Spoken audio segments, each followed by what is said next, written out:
হাসিনা তোমার এই আওয়ামী গোষ্ঠী, এই ভোট চোর, এই মাফিয়া চক্ররা ভুলে যেতে পারে বাংলাদেশের জনগণের উপর তুমি কি নির্যাতন করেছো, কি অন্যায় করেছো, কি অত্যাচার করেছো, ভোট চুরি করেছো, কিন্তু আমরা ভুলে যাব না। তুমি আমাদের সহযোদ্ধাদেরকে কেড়ে নিয়েছো, হত্যা করছো, গুম করছো। এই খুনি হাসিনা গুম করেছে বৃহত্তর সূত্রপুর থানা ছাত্র দলের বিপ্লবী সভাপতি সেলিম রাজা পিন্টুকে। আজও শ্রী পিন্টুকে আমরা ফিরে পাই নাই। এই খুনি হাসিনা গুম করেছে আমাদের প্রিয় সহযোদ্ধা সূত্রপুর থানা ছাত্র দলের বিপ্লবী সাংগঠনিক সম্পাদক সম্রাট মোল্লাকে, তাকে আমরা এখনো ফিরে পাই নাই। এই খুনি হাসিনা গুম করেছে জাতীয়তাবাদী ছাত্র দলের সাবেক সোনালী ফসল ছাত্র দলের সাবেক সাধারণ সম্পাদক ইলিয়াস আলীকে। এই খুনি হাসিনা গুম করেছে রমনা থেকে নির্বাচিত সাবেক কমিশনার সফি আলমকে।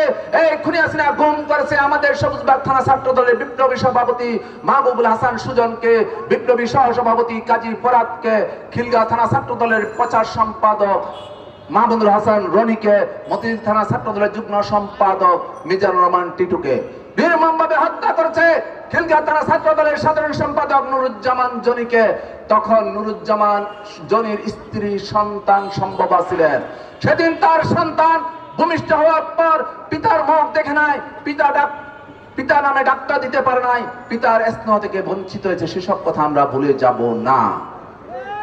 আমরা ভুলে যাব না নিউ মার্কেট থানা ছাত্র দলের নেতা পাপ্পিকে নির্মমভাবে হত্যা করেছে, ধানমন্ডির রাজুকে নির্মমভাবে হত্যা করেছে, কলাবাগানের জসিমকে গুম করেছে, হাজারীবাগের ইসমাইলকে নির্মমভাবে হত্যা করেছে। আমরা এসব ভুলে যাব না। ভুলে যাব না আমাদের প্রিয় নেতা বিএনপির ভারপ্রাপ্ত চেয়ারম্যান জনাব তারেক রহমানকে তার স্নেহের ছোট ভাইয়ের জানাজায় অংশগ্রহণ করতে দেওয়া হয় নাই, এই কথাও ভুলে যাব না।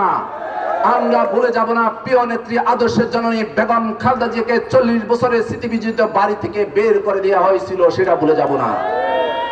তাই আমরা বলতে চাই, খুনি হাসিনা তুমি যা ভেবেছ অতি সহজে মানুষ তোমার অত্যাচার জুলুমের 17 বছরের ইতিহাস ভুলে যাবে, আমরা ভুলে যাব না, এদেশের জনগণ ভুলে যাবে না। তুমি এদেশের দিনের ভোট রাতে করেছ, ভোট চুরি করেছো, ব্যাংক চুরি করেছো, শেয়ার মার্কেট লুটপাট করে বাংলাদেশকে ধ্বংস করে দিয়েছ, সেসব কথা আমরা ভুলে যাব না।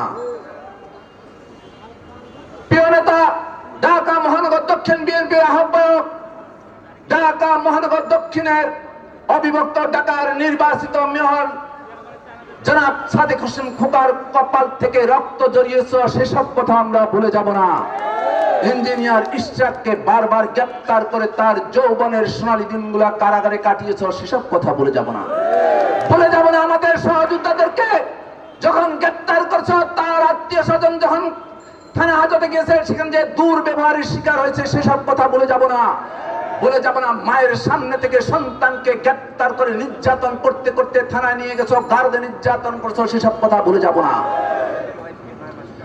আমাদের এই আব্দুর রহমানের বাবিকে একটা মিথ্যা মামলা দিয়ে 9 মাস কারাগারে রাখা হয়েছিল একজন নারীকে, সে কথা আমরা ভুলে যাব না। এমন নেত্রী দল করেন, এমন নেতা দল করেন, গর্ব করতে পারেন। কারণ আদর্শের জনক শহীদ প্রেসিডেন্ট জিয়া রহমান বাংলাদেশের স্বাধীনতা ঘোষণা দিয়েছিলেন, তিনি বাংলাদেশের প্রথম রাষ্ট্রপতি।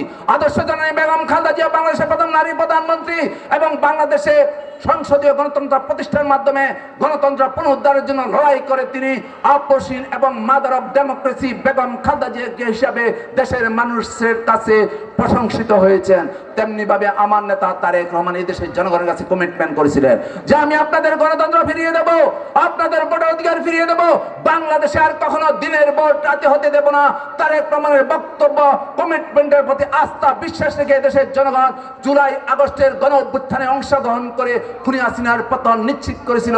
আর খুনি হাসিনার পতনের মধ্য দিয়ে এই গণ অভ্যুত্থানের মহানায়ক ছিলেন তারেক রহমান। আগামীতে জনগণ যদি ভোট দিয়ে বিএনপি রাষ্ট্র ক্ষমতার পরিচালনার দায়িত্ব নেবেন, সেই জন্যই তারেক রহমান বলছেন এদেশে সংস্কার আছে, সংস্কার চলবে, সংস্কার চলমান প্রক্রিয়া, কিন্তু নির্বাচন দিতে হবে, নির্বাচিত ব্যক্তিরা রাষ্ট্র পরিচালনা করবেন। আমি যেহেতু যুবদল করি, যুবদলের কথাই বলবো, তিনি যুবকদের উদ্দেশ্যে বলেছেন যারা বেকার যুবকদের জন্য বেকার ভাতা চালু করবেন, অর্ধশিক্ষিত যুবকদেরকে ট্রেনিং এর মাধ্যমে কর্মসংস্থানের ব্যবস্থা করবেন। তারেক রহমান বলছেন একজন রিকশাওয়ালারও ভালোভাবে বেঁচে থাকার স্বপ্ন দেখার অধিকার আছে, সংবিধান তাকে সেই অধিকার দিয়েছে। রিকশা শ্রমিকদের মধ্যে যারা অর্ধশিক্ষিত তাদেরকে প্রশিক্ষণের মাধ্যমে দেশের বাইরে কর্মসংস্থানের ব্যবস্থা করবেন। তারেক রহমান তার গতকালকের বক্তব্যে বলেছেন তিনি বিশেষ ফ্যামিলি কার্ড চালু করবেন। এই ফ্যামিলি কার্ড